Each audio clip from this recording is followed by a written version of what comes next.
Hello and welcome to Born to Speak to You TV. I'm your host, Calvin Gibbs, and we have a great episode for you today. Today's episode is called Truth in Print: Why Representation Matters. My guests today are Amy Rath and Don Rosso of Unsung Voices Book Publishing. We're going to dive into it and have a great conversation, and right after this message.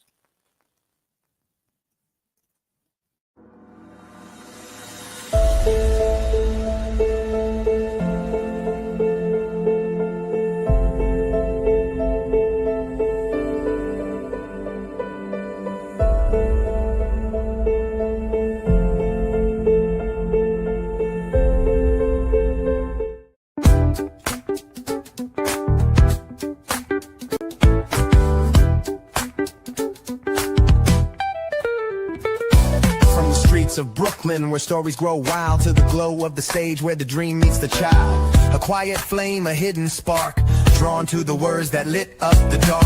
Curtains rose and so did he, finding power in poetry. One voice, one mic, one sacred truth. Every word he spoke uncaged the youth. He saw the world try to silence the bold, but his soul was wired to break the mold. And we are back. This is Born to Speak to You TV. I'm your host, Calvin Gibbs, and tonight's episode again is called Truth in Print: Why Representation Matters. My guests today are Amy Rath and Don Rosso of Unsung Voices Books, and I just want to welcome all of our viewers to Born to Speak to You TV, the show where we speak life into the moments that matter. And today we're talking about truth in print and why representation matters. Stories are how we understand the world, how we see ourselves, how we connect with one another. But far too long ago, people's stories were never told, or worse, they were told for them instead of by them. Underrepresented voices, whether from marginalized communities, forgotten neighborhoods, or overlooked generations, they carry wisdom, they carry pain, they carry humor and resilience that enriches our collective story. But when they are silenced, the world loses a piece of its truth. You know, I first learned this through a training that I did. A couple years ago. I had the opportunity to speak to a group of first generation college students, young people who had never been invited to share what it felt like to be the first in their families to break cycles and redefine success. They spoke about imposter syndrome, cultural pressures, and they spoke about hope. After that episode aired, listeners wrote in telling me that they felt that they had finally been seen. And that's when it hit me. And it hit me hard. Giving someone a microphone or a stage to tell their truth can change not just their lives, but the lives of anyone that hears their story. And that's exactly what my guests today are doing.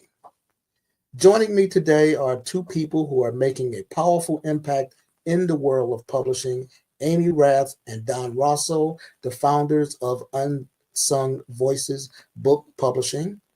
Their company is dedicated to amplifying the stories of historically marginalized and underrepresented voices, the authors whose truths deserve to be told, heard, read, and remembered. Amy and Don believe that nonfiction storytelling is not just about recording history, it's about reclaiming it. So, help me welcome to Born to Speak to You. This is Amy Rath and Don Rosso.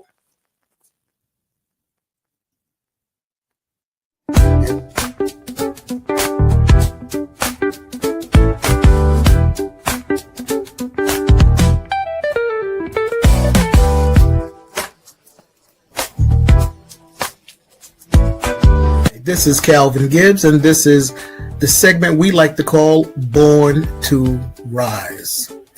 I'd rather have an enemy who admits they hate me instead of a friend who secretly puts me down. Yes, I would rather have somebody that says, Calvin, I do not like you, because I know where that person's coming from. They're being honest. They're being truthful. I know which category to put them in. But when you have a friend who secretly puts you down behind your back, say they got your back when they're talking to you, facing you, and then secretly behind your back, they're talking about you, they're laughing at you, they're hoping you don't be successful. Now, give me the enemy. Give me the enemy any day that admits that they hate my guts instead of a friend, or what I perceive to be a friend, who secretly puts me down. That's your tip for today. This is Born to Rise, and I'm Calvin Gibbs. This is Born to Speak to You TV.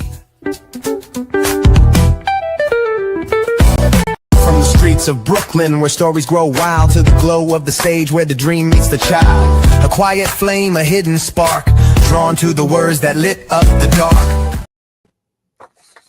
And we are back. This is Born to Speak to You TV. I'm your host, Calvin Gibbs. And as you can see on the screen with me are my guests for today. I'm going to reintroduce them because they're making a powerful impact in the world of publishing. Amy Rath and Don Rosso, the founders of Unsung Voices Book Publishing. Welcome, guys.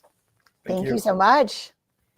And just to reiterate, their company is dedicated to amplifying the voices of historically marginalized and underrepresented voices, the authors whose truths deserve to be heard, read, and remembered.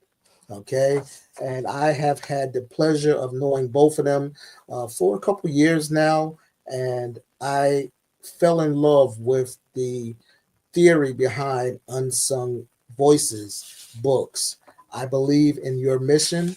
And it's a pleasure and an honor to have you guys on the show with me today. So let's jump right into it. As I like to say, I like it in the deep end. That's where all the fun is, in the deep end. So let's jump right into it.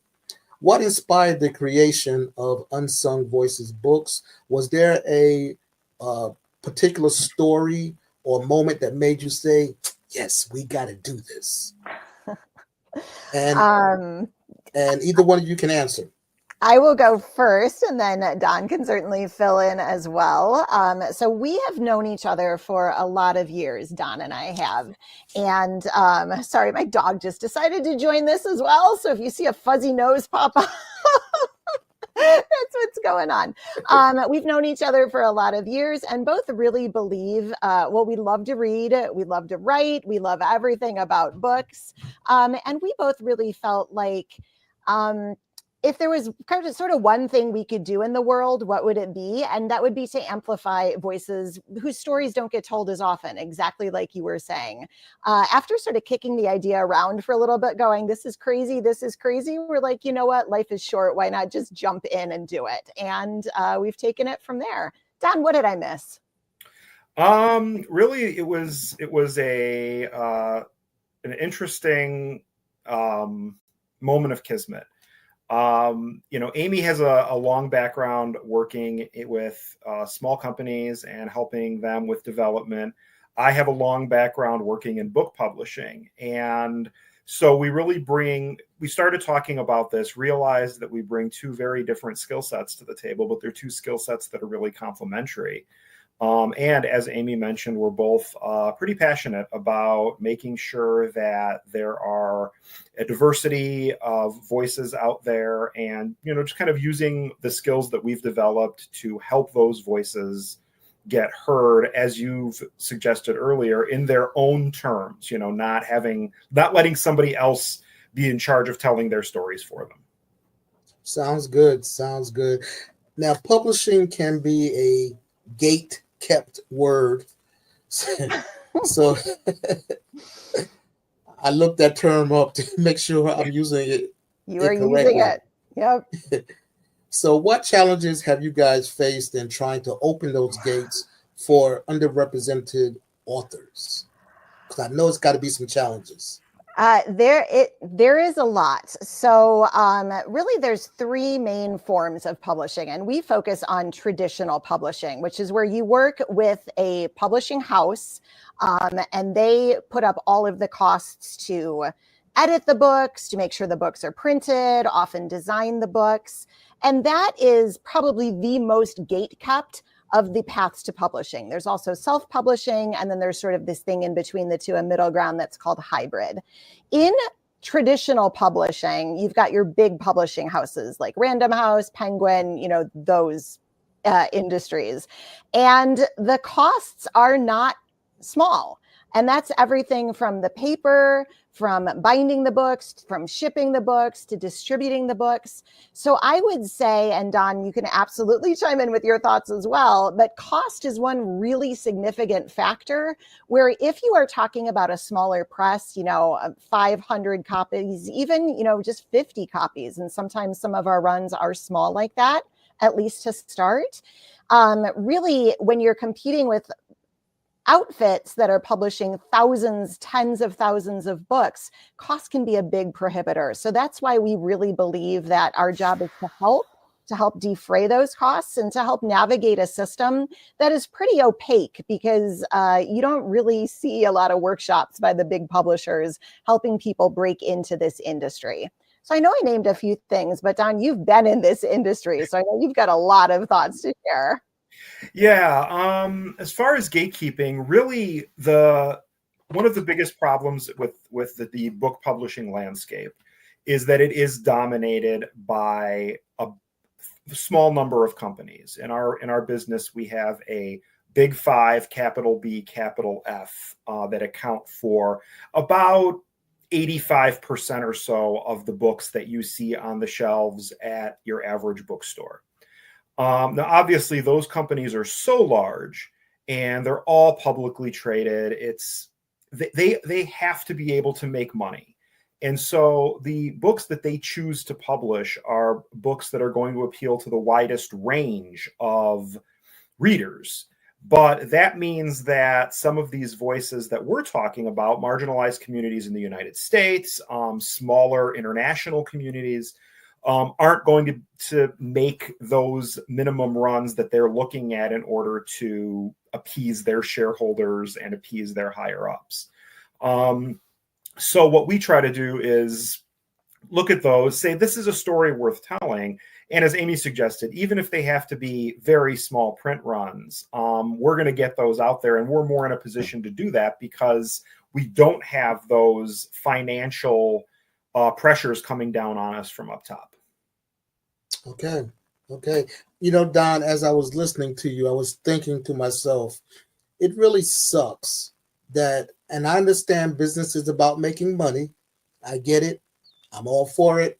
But it really hurts when people's opportunities to tell their stories can't be done, can't be printed because of money. Those stories are just as valuable to somebody as the stories that they run to print that's all over, different bigger bookstores and things like that. The underrepresented people's stories could be more impactful, more meaningful, have more depth to it than some of the stuff that the bigger publishers run to give contracts and put out. And that really sucks. On another episode, I'll dive deeper into that. I'm going to save that because it just came to me. But I want to ask you all, and I'll ask this question to you, Don, and then Amy, you can chime in.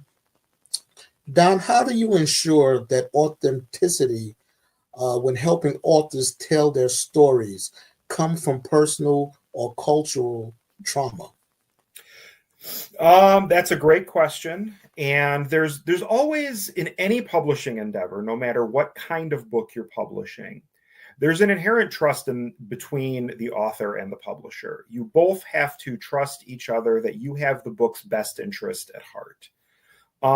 So there's a certain, there's a certain amount of looking at the story and making sure that it sounds authentic, but also getting to know the person behind it.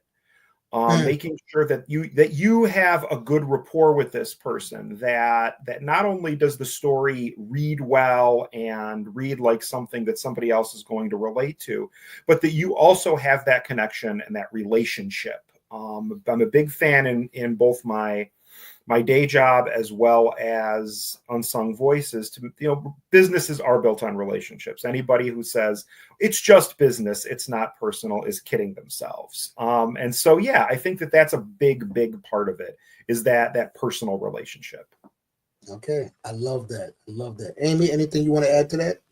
I think Don summed that up really, really well. I think it is making sure that we present ourselves as authentic and that we assure the author that we are in this business because we want to tell their story. We love books. And while we might make suggestions, recommendations, edits, it is in the best interest of the book, not necessarily in watering anything down or creating something that they do not genuinely believe is their story. Okay, sounds great. I know that a family member had an experience with one of the bigger book publishers, and it was really a bad experience where even from customer service, couldn't get good data, good information to them. As far as editing that should have been done, it wasn't done correctly. If the person wrote in an email, take out this and put in this, using those words, then that's what actually showed up in the book. Oh. Yes. And it was just a horrible experience. Not being able to speak to someone when you needed to speak to them. There was no personal connection. And that's what I love personally about Unsung Voices books. I'm going to go ahead and say it. The person is my wife, who just published her third book through you guys a couple months ago, and it was a totally different experience for her. She felt like she was taken care of. She felt like she had somebody that was listening to her, that did exactly what she asked or made great suggestions to her.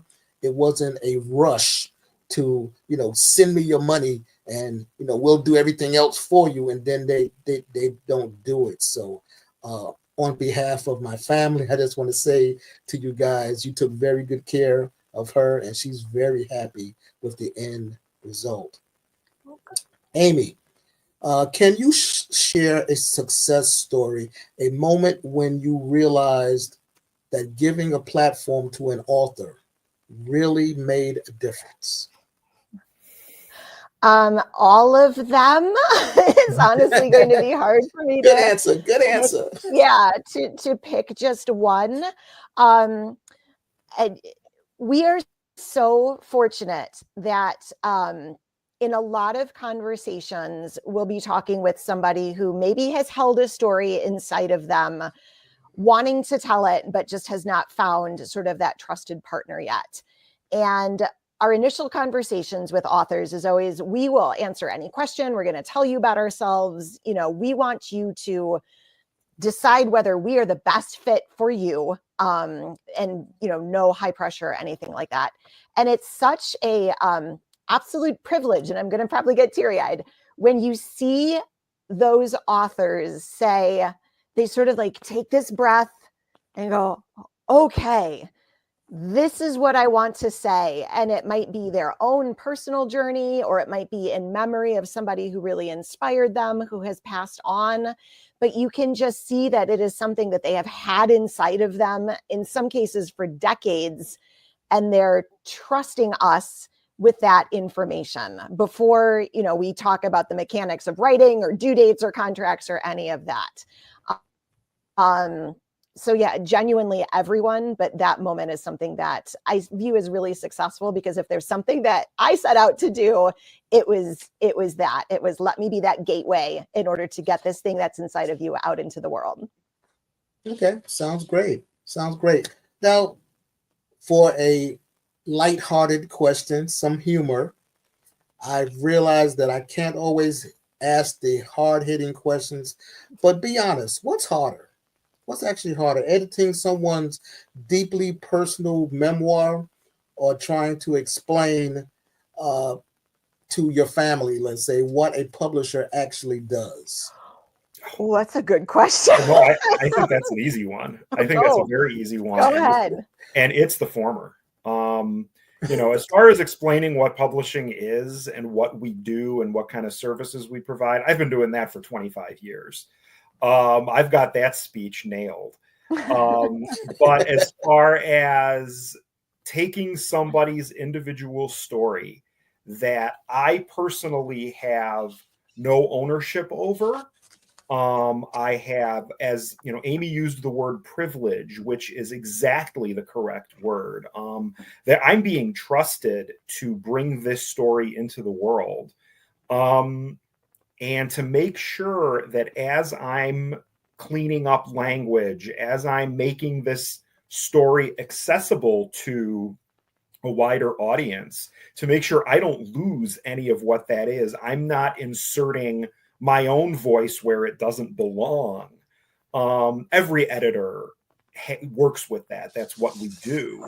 But that is a much more thoughtful, intense, difficult process, hands down.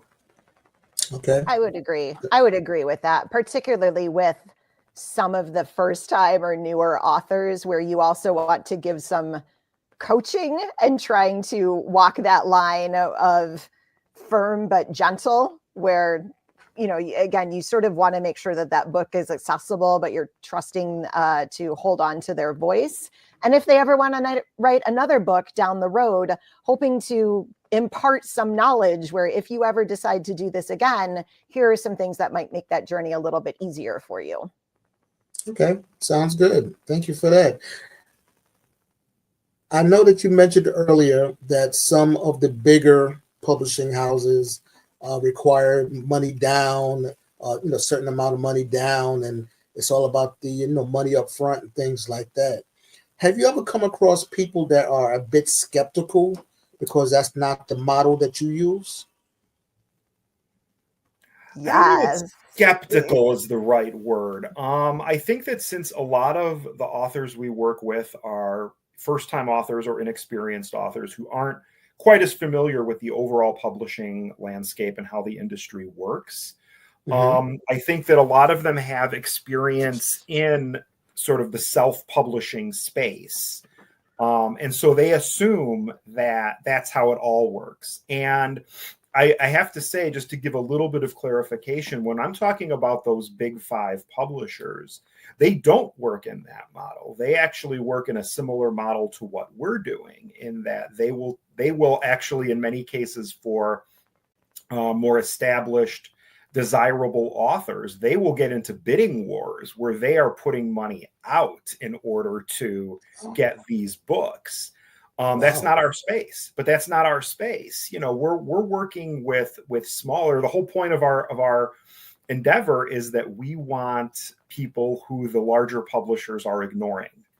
And as such, it's a little bit of a different game, but we're still playing by the big boys' rules. And that is just, it's mostly something that people aren't as familiar with, rather than they're skeptical about it, because it's easily explained. And it shows the fact that we don't make a dime until those books are sold. People love that because it shows that we have an investment and a commitment to these books, in addition to the authors. We're not going to just take their money and then throw out whatever we can as fast as we can. Okay, and thank you for explaining that. Now I can say that probably was a poor choice of words, and I know why. So thank you for that. One thing that my wife has been doing since coming into contact with you guys and starting to write her manuscript and things like that, is she's been telling other family members that they need to tell their story. Um, yeah, she's very passionate about that. She has an entire, she did a couple speeches on it as well about why it's important for you to tell your own story. And we see this in the current administration in the government, where some stories are being repealed or uh, disappearing and things Right. like that. That's why it's so important for people to tell their own stories. Do you find that some of the authors that you've worked with are more willing to share that information with others? And some are more willing to share, and then some are less willing. Is that your question? Yeah, yeah. Yes, but I would also say often by the time they're talking to us, they've made the decision to share their story. Although there are some times where someone will, oh, I have two things. One is a little bit too personal, so I'm not ready to share that yet. I would say often it's sort of the opposite, where most people have sort of had this inside them for a while and are just happy to have come across an outlet. Donna, I mean, that's broad strokes, maybe not everyone, but I feel like that is more the trend. But what would you say? Yeah, no, I think you hit the nail on the head. You know, a lot of people, everybody has a story is the thing. And the question is really, we have several authors where we've approached them saying, hey, are you interested in this? And they knew they had a story, but they hadn't really considered how they would put it out there. And we've presented ourselves as simply facilitators. You know, we're not there to tell you how to write your book, but we want to help you do that. And that's been a big step. And so I think many of our authors have seen us as kind of a gateway to getting that story out there. And they're grateful for that and will tell others. And as we publish more books, the goal is that people do have, as you suggested with your wife, a positive experience working with us. And that will lead them to say, to whether it's family members, colleagues in a professional writing community, what have you, that, hey, these guys are legit. They're great to work with. If you want it to tell a similar story, they're the ones you should go to. Fantastic. Now, a different type of question. If an aspiring author or someone that wants to tell their story and just don't know where to start writing their story, how do you help this person realize or formulate what they should be doing? Can I use your advice? This is Don's advice, but it is so good that I've made it my own. Table of contents. Start there.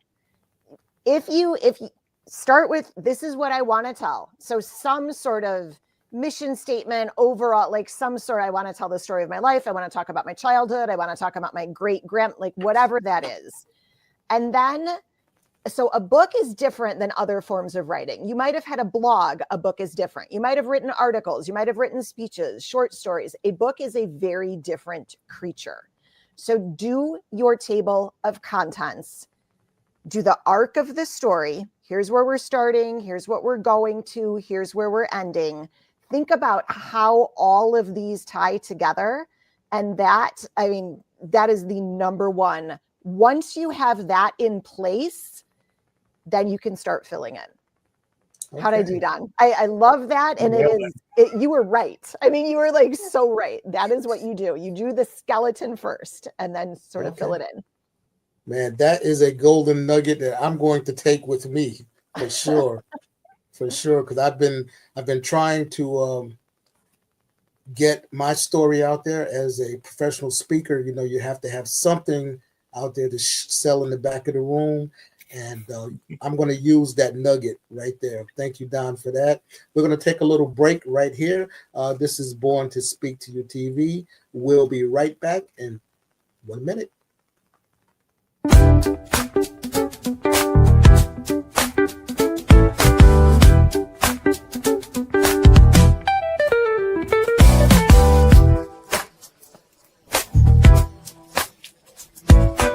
This is Calvin Gibbs with Born to Speak to You TV, and here's your Born to Rise tips. Sometimes the best things you can do is not think, not wonder, not imagine, don't obsess. Just breathe and have faith that everything will work out for the best. Oftentimes we make ourselves sick, worrying, obsessing, having anxiety about what's going to be. Just have faith that everything is going to come out okay. And usually it does. The things that you're worrying about have no merit in your life. They're there to confuse you, to make you feel weak, to make you feel inadequate. So the best thing you can do is don't worry about it. Don't think about it. Don't wonder about it. Don't obsess over it. Just have faith that everything will work out for the best. From the streets of Brooklyn, where stories grow wild, to the glow of the stage where the dream meets the child. A quiet flame, a hidden spark, drawn to the words that lit up the dark. And we are back. This is Born to Speak to You TV. I'm your host, Calvin Gibbs, and tonight our episode is called Truth in Print, Why Representation Matters. We're having a great conversation with Don Rosso and Amy Rath of Unsung Voices Book Publishing. So guys, I know that there's a lot of changes going on in this country. We talked about it a little earlier, where some of the popular books, the children's books, even things we grew up with, suddenly have become unsafe for the population at large. Have this thinking have it encouraged people to come to you, to seek you guys out about telling their story? Have you seen any change in that area? I would say that we've had some folks reach out as we've published more books, as our, as we've gotten to be a little bit more known in the industry, I think through word of mouth. It's been sort of impressive when we've had folks respond to us. And so I do think that there is a bit of an air of defiance about it and wanting to be authentic. Don, I know we've got a book that isn't quite in pre-order yet, but it's specifically about activism. Do you want to give a quick teaser on that one? Yeah, it's a book that we're going to have available very soon, and it basically tells the story of an American who was mildly politically active, the sort of guy who during a presidential election might donate and might, knock on a few doors the day before for his candidate, and how the first Trump presidency really motivated him to become a much more involved activist, and telling the story of how anybody can do the work that he did and why it matters. Why it's important for all of us to do more than just donate a few dollars to make sure that our candidate gets elected. There's definitely been a few of our authors that I think have really been motivated. I don't know that we've seen a huge uptick, but I'm thinking in particular we have a book coming out probably in a couple years now. She's working on a manuscript about the life of a woman in rural Kenya. Mm-hmm. And I think the idea that those sorts of stories, it's almost more immediate that those stories need to get out, because so much is getting suppressed right now.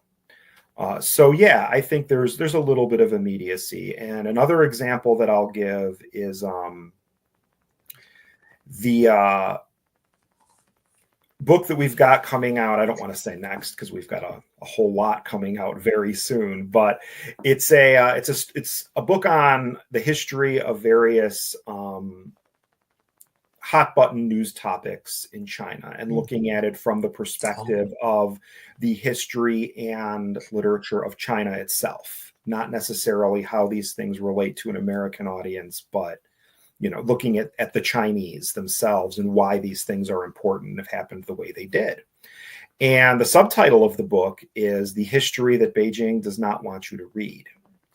And I was at first a little hesitant about such a provocative subtitle as it painting a target on our back. And the author was able to convince me that if we're doing this, we've got to do it.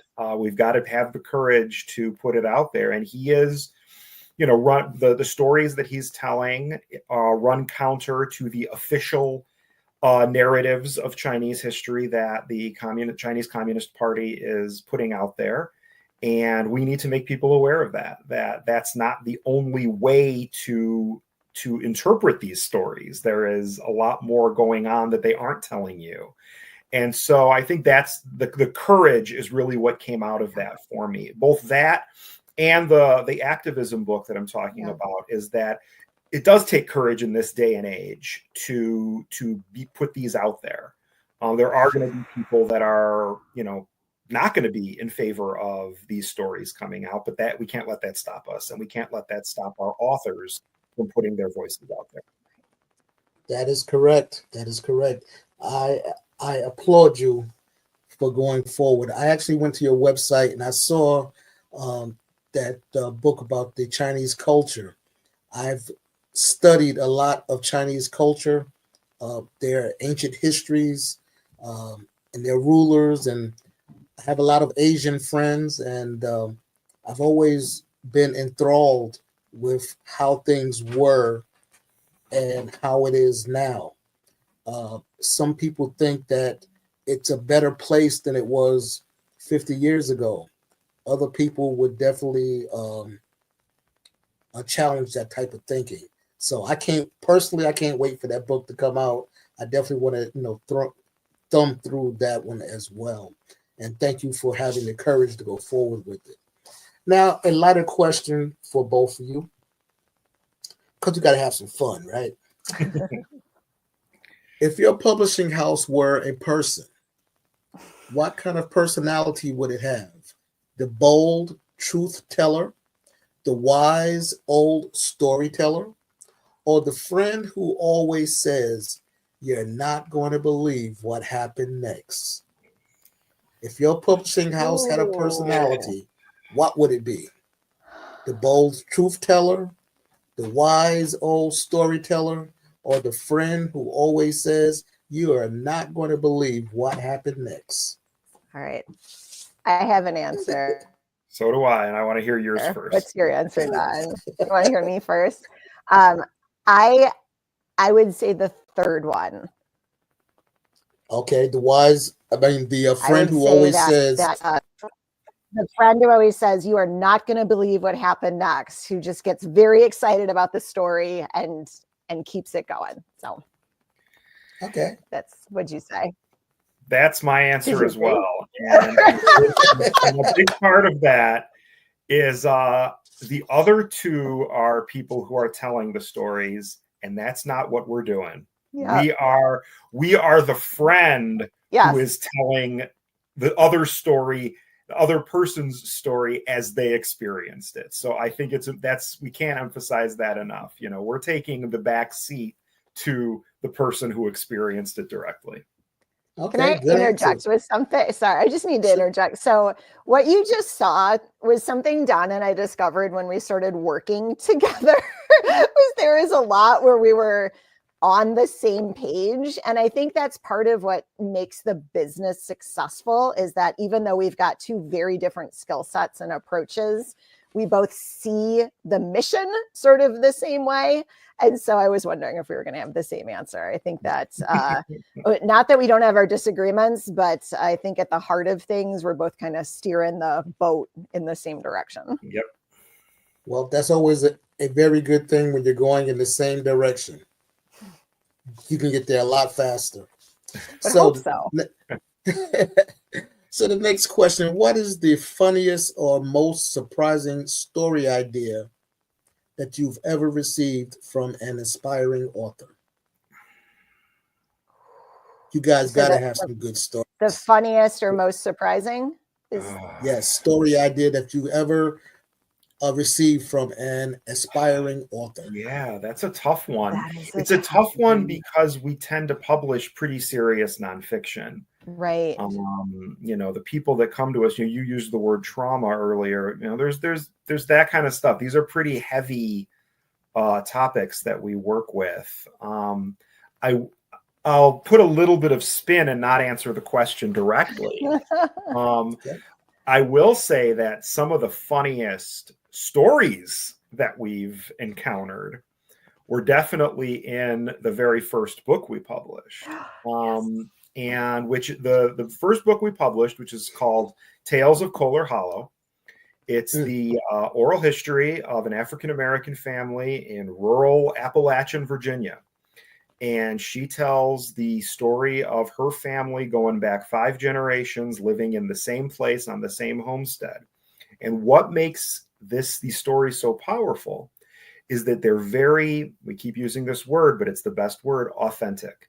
They are real people. She doesn't candy coat them. She doesn't make them into, heroes without flaws.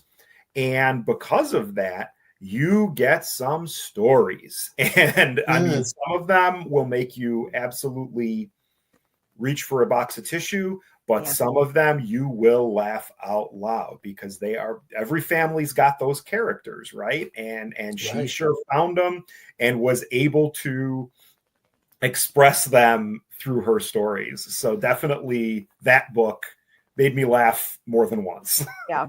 Okay. Yeah, agreed. Right. Sounds good. Now, in a world filled with social media, hot takes, how do books, talking about real reflective type of reading, help people slow down and really listen? I truly believe that the more that we understand each other, the better the world is, which is why we focus on very readable nonfiction. So sometimes when you say nonfiction, people think, oh, an economics book or, something dry. Our books read as if they are novels, or we've gotten the feedback many times. It's like it's a movie. It's like I'm watching a movie, but I'm reading something that's real. I think by bridging that gap of taking the voices that you don't hear enough, putting it in a longer form. So a book, nothing against other forms of writing, but this is, a book where you can sit down and making it very, very readable, where you want to go back and pick it up and you won't believe what happened next. I think that engages people, gets them to learn about the world around them, kind of gets them to meet some new folks, make some new friends by having that sort of very enjoyable book on their bookshelf or their nightstand or in their car or wherever it is they keep it. Okay. Sounds good. Sometimes I worry that books, and I grew up with books. I love books. I worked in libraries in New York City. That was my after-school job, sometimes my summer job, because it was nice and cool in the library. So I didn't want to be hot, But I'm afraid that books might someday go the route of the 8-track and cassettes. And that makes me sad. What do you guys think about that? That will people stop reading as much? Not at all. I see both heads shaking no. Absolutely not. I mean, I think that it's important to know that people read. A lot of people associate a book with, a physical bound hunk of paper that they flip through the pages of. I mean, people read all the time. Anybody who's on the internet, anybody who's picking up a newspaper, I mean, well, I don't know who reads newspapers anymore, but anybody who goes to, CNN's website or the New York Times website or what have you, they're reading. They're reading words just because they're on a screen and not on a printed page doesn't mean they're not reading. So I think that the role of books, of long form writing, is exactly what Amy said. If you have a good story to tell and it's told well, you're going to grab people and they're going to want more of it. And that's the key to everything. It's not about the medium. It's about the content. It's about what they're actually reading. And, just to riff a little bit off of what your last question, what Amy answered, when you talk about social media and you talk about the internet age, a lot of what gets lost is nuance, is everything has to be broken down into sound bites or headlines. And then people just scroll through the headlines and move on to the next. What long form reading gives you is the chance to fill in that nuance. But you've got to grab people. You've got to give them a reason to want to dive in and to dig in and to get more. And that's where the story comes in, is you draw people in with a great story. They're going to want to continue and they're going to get the nuance as they read more. Okay. That's not going away. No, agreed. Not going away. Well, I'm very glad for that. You mentioned newspapers. Over the weekend, I went to a gas station to pay inside, and I saw the periodical stand had the Chicago Tribune on it, and I noticed that there was like 5 newspapers in it. Later on that evening, I went back to the same store, and there was 3 of those same papers still there after, 6-7 hours. And it made me feel like, well, I guess we do a lot of reading news online these days on our phones. So that's okay. But yeah, I would really be sad if books have been my friend, my information, taking me to far, strange lands, far galaxies, far, far away. It would be so sad if that wasn't available. But I want to flip the questioning, because you guys recently got some kind of award, didn't you? We did, yes. Tell us. So it's the there's an Independent Book Publishers Association, which is primarily in North America, but there's other countries involved as well. And so it is particularly indie publishing, so not one of the big 5 outfits. And our very first book, which was published in June of 2024, Juneteenth of 2024, is Tales of Kohler Holler, as Don already talked about. And we were nominated for Best First Book, which is a combination of a lot of things that have to come together. You have to be a brand new publisher. It has to be like the very first book that you put out there. So it has to be a good story. And we were in the nonfiction category. So we traveled to the awards, and we're sitting at a table, and literally everyone else at the table won. And we were the last award of the night. And we were up against some incredible other books that absolutely incredible. And so, these people win and these people win and these people win. And like I say, we are the very last award of the night. And I'm going, guys, I'm sorry, we're going to break your streak. But we won. All right. And I think our speech was basically both of us standing there going, we can't believe we won. Wow. Thank you so much. We're so honored to tell this. So yeah, we won gold for Best New Book Nonfiction through the IBPA. All right. Well, congratulations on that. I did see the some pictures on social media, and I made a note at that point to, if I ever had the opportunity, to bring it up and hear the rest of the story. So thank you so much for sharing. We're going to take a little break right here. And when we come back, we will conclude this episode with Amy Rath and Don Rosso. This is This is Born. to Speak to You TV. We'll be right back in 60 seconds.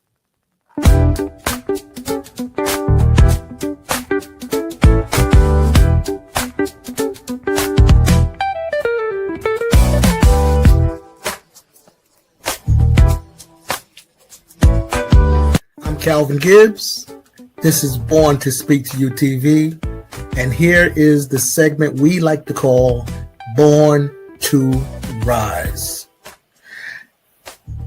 I often get asked, how do I get motivated? What motivates me? Well, I want to let you know that your biggest source of motivation are your own thoughts. So think big. The bigger you think, the more you can motivate yourself, not only to win, but to help somebody else, to make your dreams turn into goals, turn into success. So the biggest source of motivation is right up here. Your own thoughts. Own them, embrace them, love them because they're yours, and motivate yourself. From the streets of Brooklyn, where stories grow wild, to the glow of the stage where the dream meets the child. A quiet flame, a hidden spark, drawn to the words that lit up the dark. And we are back. This is Born to Speak to You TV.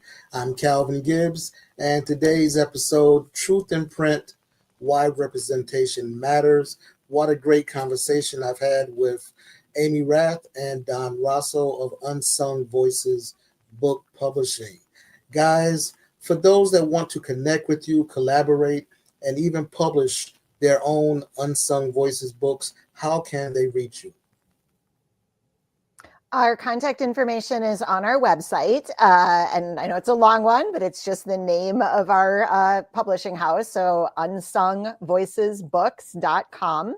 Our direct email is there. There's a general email box. We are on social media, so we're on Instagram, we're on Facebook, we're on LinkedIn. Just if you keyword search for that, if you Google search for that, we should come up. And we would absolutely love to hear from folks. Would love to have a conversation with you. Yeah, we really, really hope folks reach out and buy books, because there are a lot of books already for sale, and we would love to help share those stories. All right, great. That's what I was going to ask you for the last question for viewers that may be watching right now and thinking, I have a story to tell, but who would want to hear it? What advice would you give them? Don, you take it. Go ahead. Yep. Do it. Get it out there. It's there.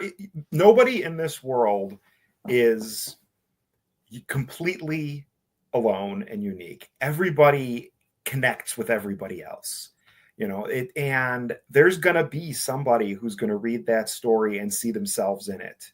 And the more you can do to give that voice a wider audience, the more you're going to find those people that are going to make a difference. All right. And you can see the QR code in the corner of the screen. That will take you right to Unsung Voices Books Publishing website. So Don, Amy, thank you for sharing your mission with us and your passion for stories that matter. Talk to you guys later. Thank you for being here. Thank you so much. Thanks. And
I'm Calvin Gibbs. This is Born to Speak to You TV.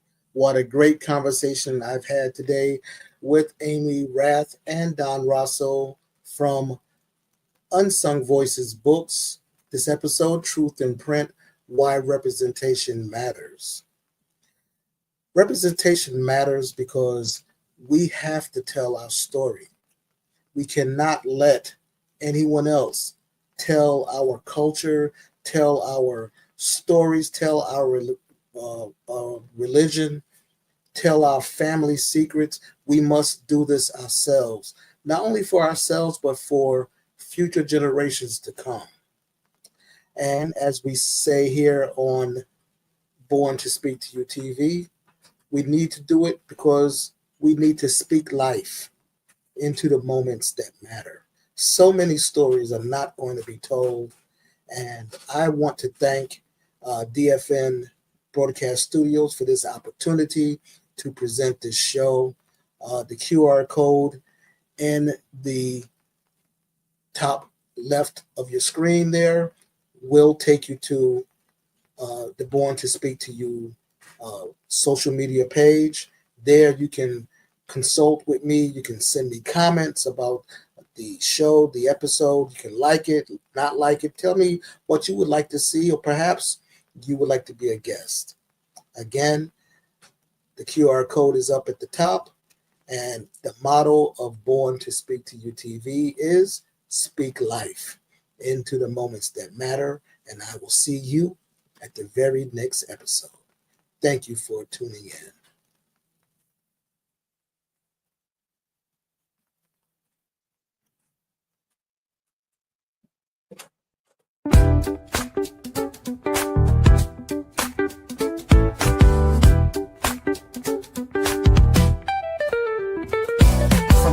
Of Brooklyn, where stories grow wild, to the glow of the stage where the dream meets the child. A quiet flame, a hidden spark, drawn to the words that lit up the dark. Curtains rose and so did he, finding power in poetry.